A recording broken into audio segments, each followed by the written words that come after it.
Good morning, everybody. Happy Friday to you. Welcome back to another episode of Tisha Talks Live, where I get to interview entrepreneurs all across the globe doing some cool things, learn from them, and provide you so much value. And you get to be part of the show asking all sorts of questions and learning as well. So if you are tuning in off of LinkedIn, YouTube, Facebook, or even on Michael's LinkedIn, welcome. Good to have you here. Don't be shy. Make sure you ask a question, say hello, and tune into this broadcast. Even if you're watching the replay, Mike and I will always go back and also respond to you that way. So a couple of quick announcements before we get started. If you are in the Phoenix area, you know that I do a couple of events out here. The first one coming up is on April 27th, and it is Connecting Through Community. April 27th, we're teaming up with Live Love Chandler. We are beautifying the yards of our senior community, and I'm always looking for a few good volunteers to help me. Kids are always welcome. You can find more details. I'll throw the link down below. But Connecting Through Community, April 27th from 8 to 10 a.m. Always feel good to go out and help your community, do something good. And you never know who you're going to meet, right? All right. And then next up, we have our Social Connect coming up on May 29th. That is a Wednesday from 4 to 6 p.m. Think about it as your happy hour amongst business professionals where you can just chill, relax. There's no agenda, no speakers. It's really just a good chance for us to connect and meet each other in person and just get away from the office a little bit. I think a lot of us are a little bit on secluded island. So it's always nice to be able to meet new people face to face and even connect with some familiar faces. All right, so you know we like to do this on Friday. We always like to do a little bit of a dance party before we bring on our guests. So sit tight, 45 seconds going to go by like that, and then we'll bring in Mike to talk about how to scale your business.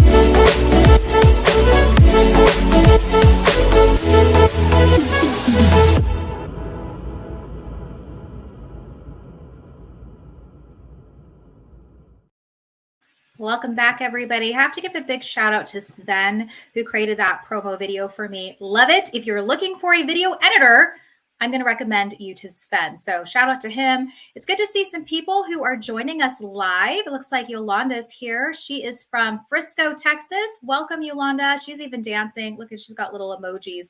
I'll throw that up there. See? Little salsa, little looks like John Travolta kind of moves.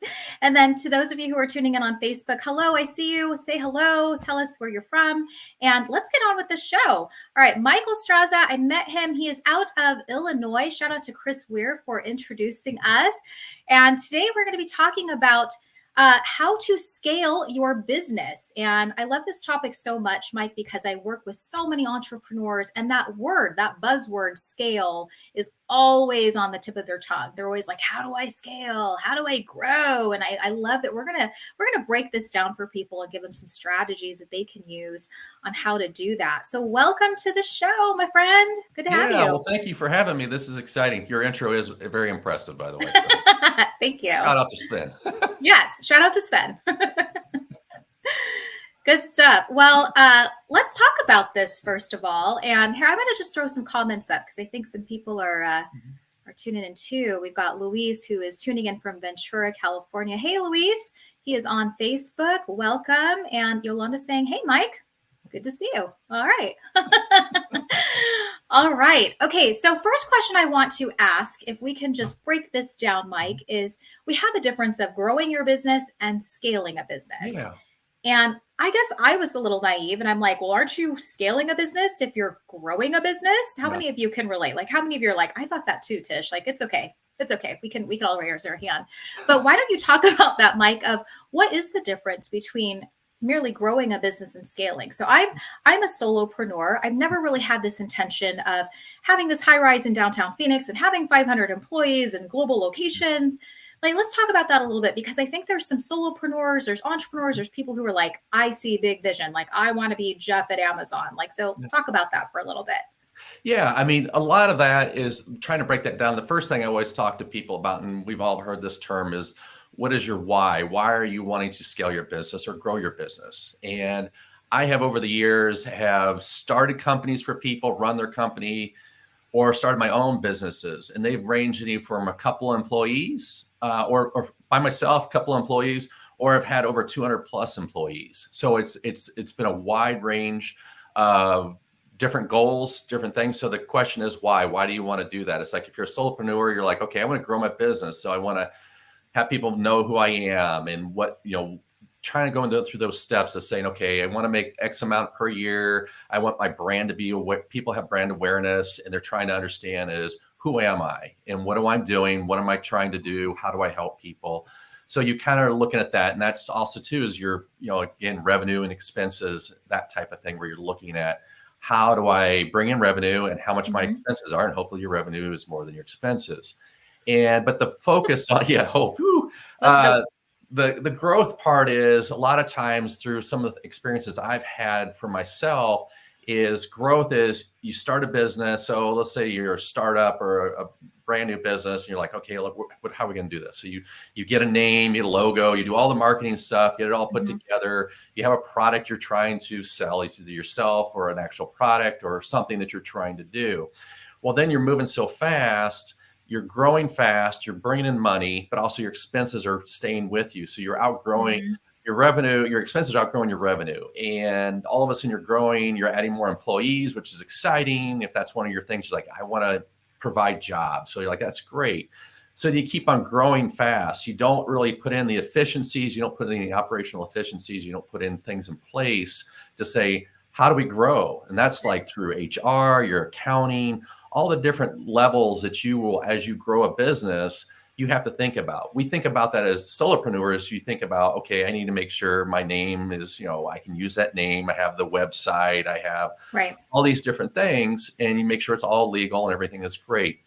As you grow and grow faster, now you're like, okay, I need to have an accounting software. I need to have HR department. I need to have those things. So that's when you're looking at, when you're wanting to start to scale, you're looking at the ideas, okay, in a different way, same idea, but you now have to put things in an operational efficiency where, again, that is where you have to be like, okay, down the line, how many people can I hire? What is the rate of return of this additional person?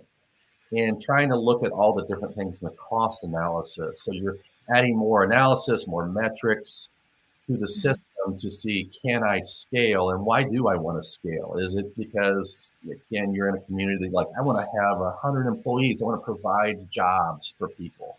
And I want to pay well-paying jobs. So what does that look like? So you have to see, is it what you're doing as a company, is that suitable to do that? And so by looking at all the different things that are out there, you see that people are looking at, EOS and Bloom Growth, those are these key things are like operational efficiency. What does that mean? So it's, again, basically saying, I have a company. Do I have the right people in the right seats? Can I make money? Can I grow this to where I am not losing money? And it's actually time, over time, I'm not outpacing the growth with expenses. So again, how do you look at that? And that's kind of how, in a real basic view of just scaling versus, growth versus scaling. So I hope that makes sense. No, that's good. And I want to give a shout out to Lloyd Hawkins out here, who is tuning in on Facebook. Good to see you, Lloyd. Lloyd is with $1 Million Teacher Project, and he has a nonprofit organization that he's absolutely scaling and growing big time. So I think it was very key that he's on this listening. We've got Royce Blake, who's out here also in Arizona, saying, this is powerful stuff, Michael.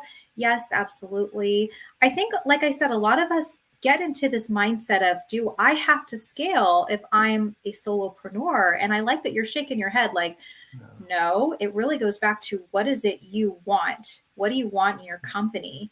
And I mean, I'm around so many entrepreneurs that some are just totally content being a one-person shop, and others are like, I've got big vision. I know where I want to take it. I do want to have multiple offices, employees, the HR department, payroll, all of it. So you're a great contact for them if they're in that, I want to scale now. How do I do it? So let's flip the script a little bit and talk Mhm. about challenges. Yeah. Because I know that a lot of companies have challenges with, all right, I'm fully committed, Mike. I'm going to scale. Now Yeah. what? Yeah. Right. So, talk to us about what are some challenges that you see companies facing when they decide to take that next step in scaling. And I'm sure a lot of it has to do with creating the right culture and having the right team, and now you're hiring people, and now you're delegating and putting your full trust in people. So tell us a little bit more about some of the challenges that your clients are experiencing. Yeah, a lot of it, like you said there.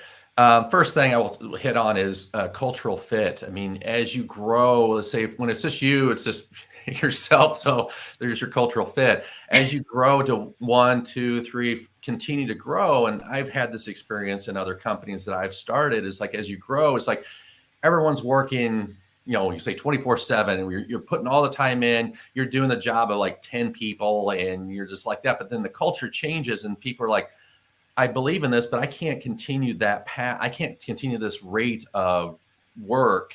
It's just too much. And Mhm. then you have to look at it as how do you bring in other people, knowing that before you were paying this person X, and now you're going to have to pay maybe another 3 or 4 more people. And you're like, okay, does this fit in there to how we're set up? And that's Mhm. something you have to look at is like, how do we set up? How do we do that? And culturally is it can run people down if you don't start giving them relief on saying, hey, we brought some other people on, or we're Mhm. changing the way we do things. And so that is, and also making sure that the person who started this is making sure everyone's included in this and understand the vision of the company, because that's so important. If people don't know or don't care, it's like, it's going to be hard for someone to want to work hard. Paycheck is only so much, and Right. it's like you have to have a belief in what you're doing. And you earlier talking about a person with a nonprofit who is scaling and stuff like that. That is, you see that even more with a nonprofit, is like you have this Mhm. vision, this purpose that you're trying to do, and you want people to have that feeling and that move to say, I want to help there, but also too knowing that making someone excited or moved to do something doesn't pay the bills. So you have to Mhm. figure out, you have to balance all that. And so that's one of the things is culture. And then as over time, you have to look at is what are your processes in place? What is your Right. automation? So your processes is like, how do we do things? Is it efficient enough for us to continue to grow to a larger company? Mhm. And that is something so key that I've seen, that I've fell in that trap where you're just like, oh my gosh, we're growing so fast. And it's just like, but we're like, we'll get to it tomorrow. We'll get to tomorrow, that process. Well, Uh, you don't usually, and all of a sudden your employees are upset with you and just like, well, there's no processes. Everything is just very just kind of disjointed. And it's like, that's yeah. very difficult for people to want to stay around. So that's the other thing is, and also as you're scaling too, is what is your burn rate? And I don't know, solopreneurs or most people know what burn rate is, how fast you're burning through your cash. Mhm. And sometimes you're like, oh, I have all this money, or you have an investor, or whatever however you came about the money initially, but also too, the revenue coming in on a daily basis and monthly Mhm. basis, you got to track that and say, how often is it coming in? How fast am I going through it? Because Mhm.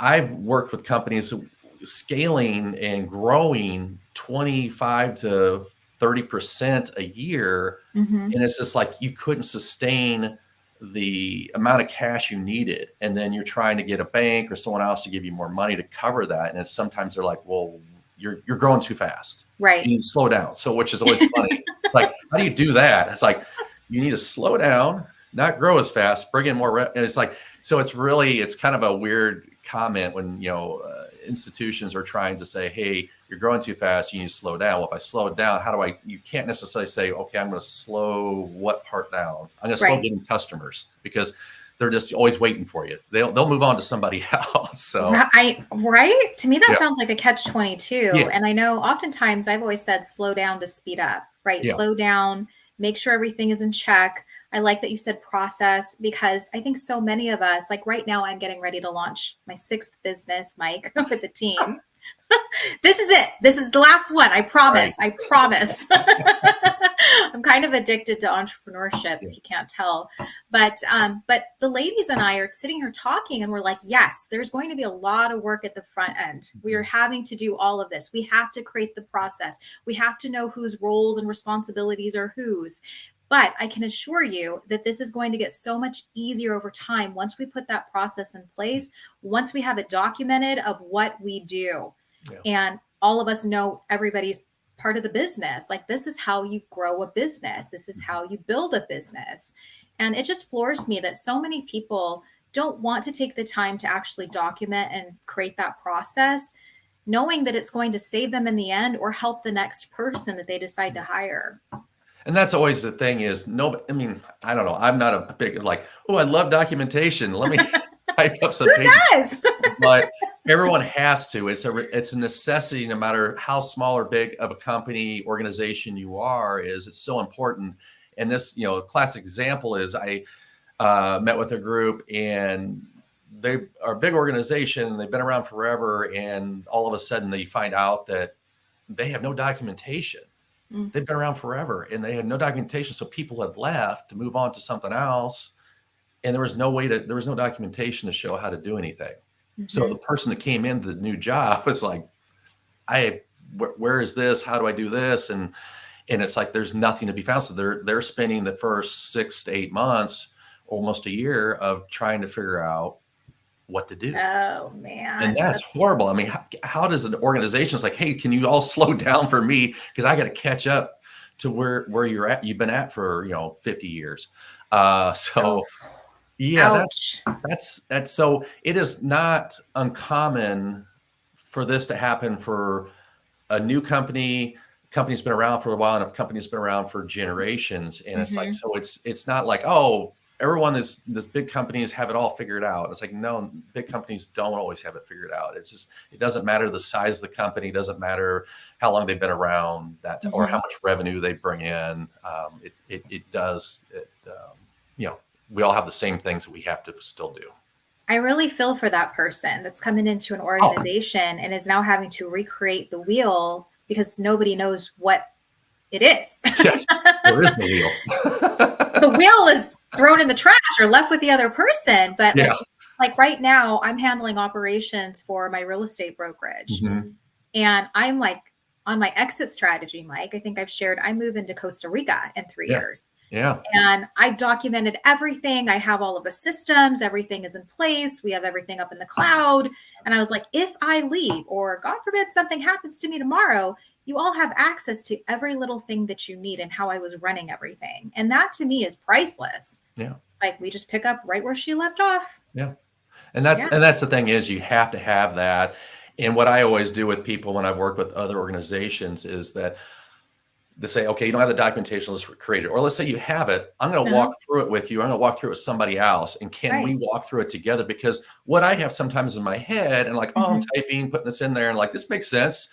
And I all of a sudden realize I've skipped steps because I'm so used to moving the mouse or doing this or doing that, that it just comes, it's just natural. But it's like, oh, for someone that's never been in this position, they need detailed steps. And like, if this comes up, then this.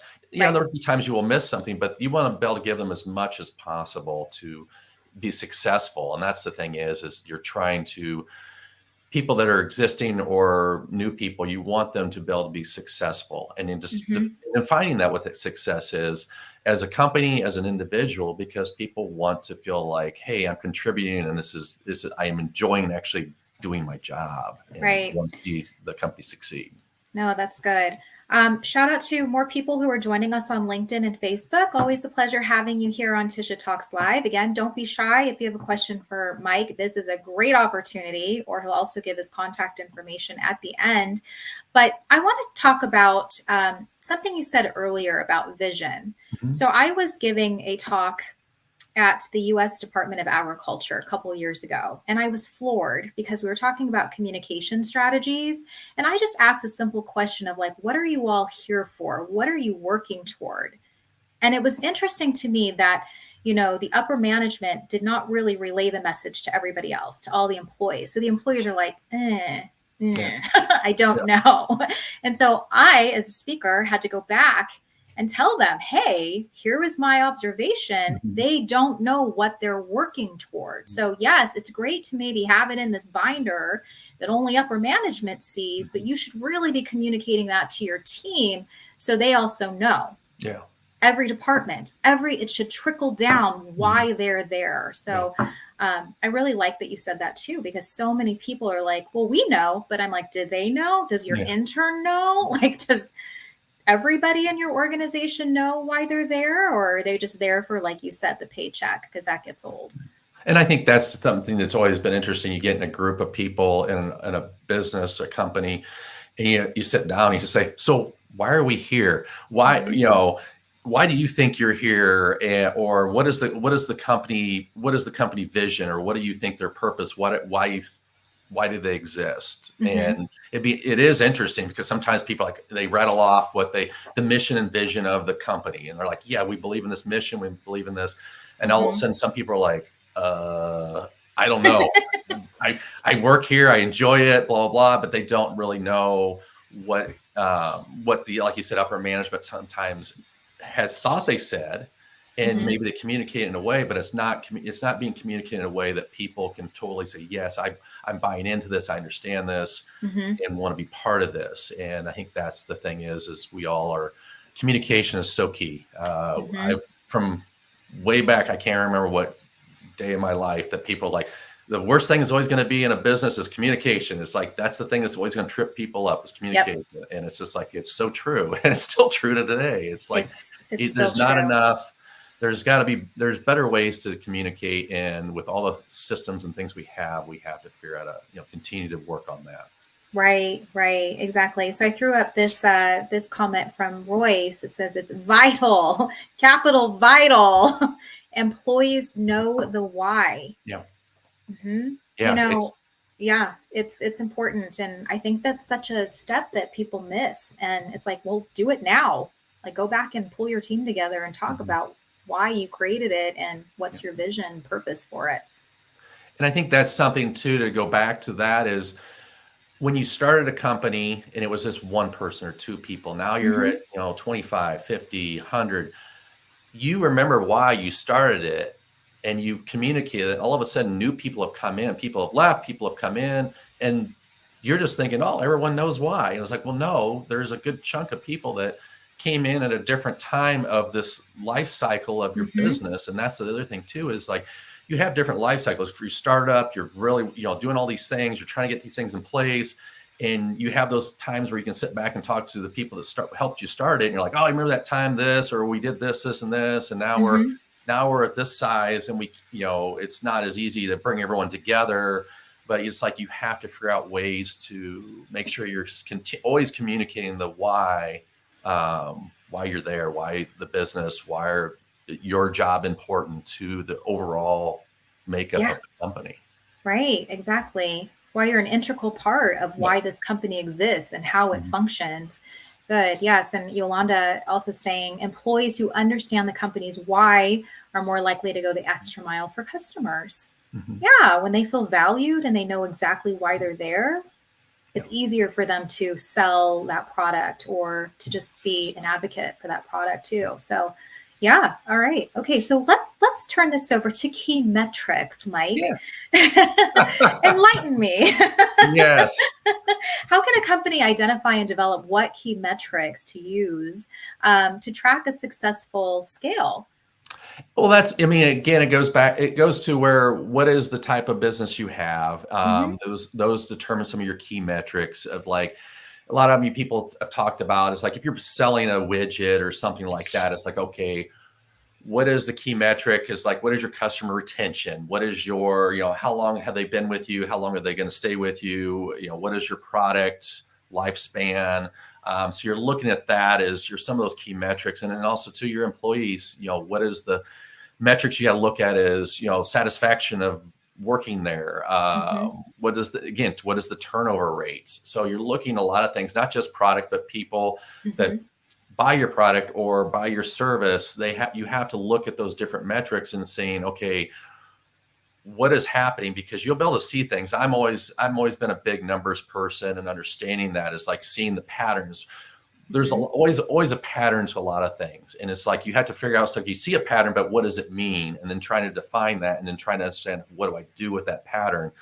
So you're just like, okay, we're losing customers. Well, why is that? It's like, okay, you have to look back and see the key things that started that trend. Your employees, what is the retention of that? Why are we burning through so many people? Uh-huh. We can blame it on the other things, but are we really looking at the total picture and saying, okay, this is what's really happening? And then of course, the other key metrics is your burn rate. How fast are you burning through money?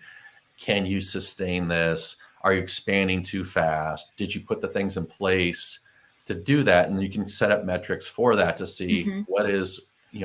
what is the ideal thing of expanding and scaling, meaning if you want to have multiple locations, multiple, X amount of employees, and those all can be put down and through metrics. And you've seen that over the course of a lifespan or even the last so many years where some companies expanded too fast. They're just like, we acquired other companies and we expanded. Well, they had two different missions and visions and they had Right. all these things, they collided together. And now they're like, we're going to have to sell the stuff off, or we're going to have to shrink down because Mm-hmm. you weren't on the right page. Our metrics weren't even the same metrics. And I think that's where you have to, look at that and just use the benchmarks. Every industry has a benchmark. So always looking at those and trying to Right. determine what things are works best for what you're trying to do. Right. I was at this networking event this past week at a company called As You Wish. Mm-hmm. I don't know if you have those in Illinois, but they're like pottery, ceramics. You can go and Okay. paint them, things Yeah. like that. And I was Mm-hmm. really fascinated by the owner who got up and shared that she's like, we have 8 locations. And the first thing people asked her, like, oh, you're a franchise. And she's like, no, we're not. We Mm-hmm. just have 8 locations and we Yeah. keep expanding. And I was just like, wow, that's commendable, Yeah. that you've taken this and it's the exact same model and you've taken it and it looks very much like a franchise model. But she's like, nope, not a franchise. Yeah. Yeah. It's always interesting when people say, when should I franchise? When should I not? And that's a whole different other discussion. But yeah, some people have done it too soon or, just trying to do that. But it goes back to your why. Why do you want to do that? Right. Or why do you want to have 8 locations? It's like, hey, I love what I do. This gives people the experiences they want. Mm-hmm. And knowing that this can sustain itself in each location to, solely by itself. Because that's the other thing is you grow, the growth be sustainable as you're scaling? Can you sustain it? Because there's so many factors. If it's a building, it's Right.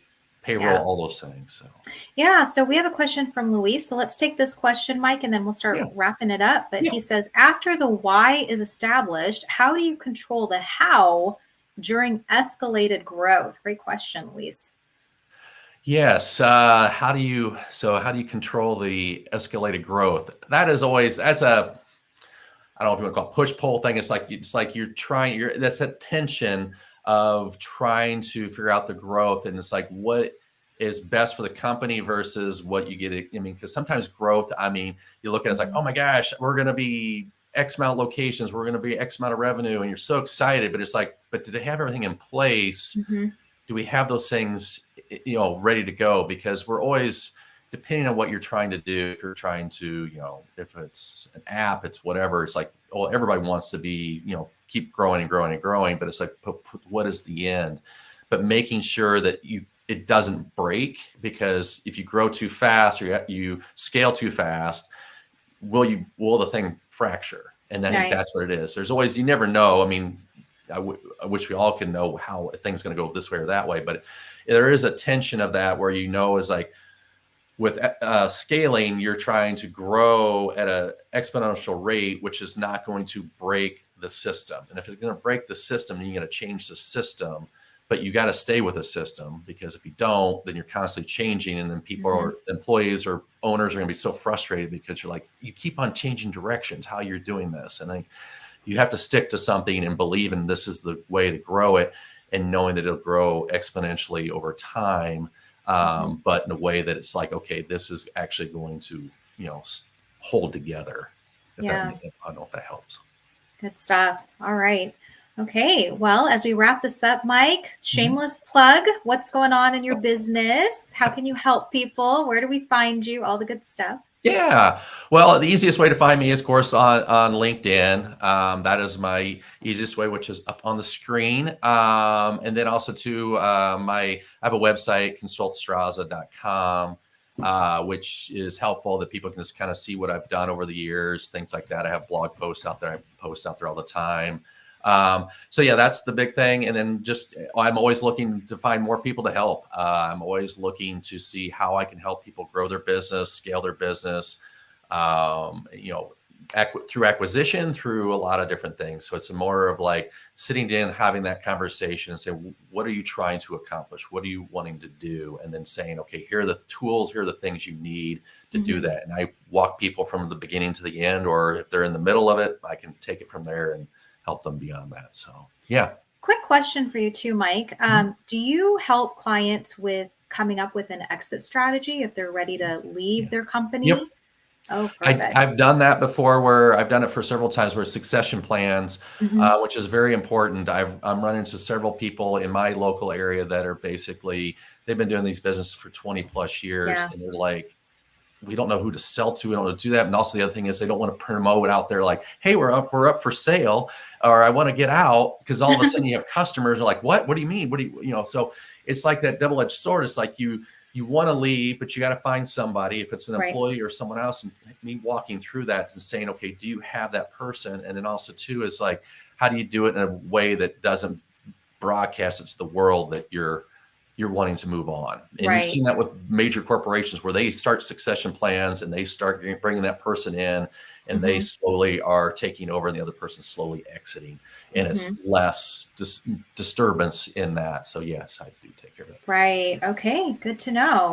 All right. Well, I just want to say thanks everybody for tuning in to Tisha Talks Live. Such a treat having you with us this Friday. And to you, Mike, thanks for spending some of your day with us and answering questions on how to scale. And again, if you have any questions or you know a company that you'd like to pass to Mike, you can reach him on LinkedIn, also his website at consultstraza.com. And great stuff. Thanks, Mike. I appreciate you breaking that down for us and letting us know the differences and how people can just have a successful scale strategy. Good stuff. I love it. Well, thank you. I appreciate it. It was fun. Yeah, let's see if we have some couple more comments coming in. Yes, thank you, Mike. And Yolanda saying thank you as well. All right, well, make sure you reach out to Mike. This guy has a lot of knowledge. And if you have companies or you know companies or you're in a company that's like, I need to scale, then he's your guy. And again, if you have any questions, let us know. If you're watching the replay, also ask as many questions and we can get back to you on that too. And have a great weekend, everybody. I'll catch you back next Friday. I've got Ashley Bright, the message fixer, who will be on the show with me. We're talking about vulnerability. So make sure you tune into that, as vulnerability is a strength. And we'll catch you back next Friday on another Tisha Talks Live. We'll see you guys. Bye.